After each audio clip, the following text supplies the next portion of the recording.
Hey guys, so this was a decorative concrete coating project we did. It's a very small project, but you see this paint here on this ledge? We already ground down. We used a concrete grinder to take off the paint on the whole surface there. Everything looked like that, had paint all over it. We end up taking that off too.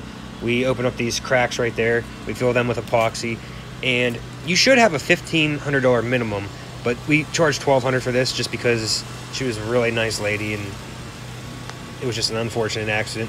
We pulled all these trim pieces up. We took the guardrail, the guide rail off. This is what we use to grind down the concrete with.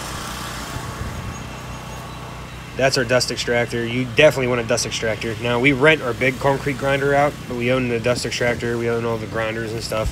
They come in handy big time. And again, we have two dust extractors, one for the smaller grinder, one for the big boys, you know. But you definitely want a dust extractor. If you don't have one, you will just kill it in a garage. There'll be dust everywhere. So we do a setup like this, just so we have everything off to the side, ready to go. And this is the final product. And I love these small jobs, these $1,200 jobs. This is all leftover flakes and everything from another job. The Elastideck, the rubberized coating, which is a really great product, was all left over. So, you know, we're helping someone out, and cha-ching.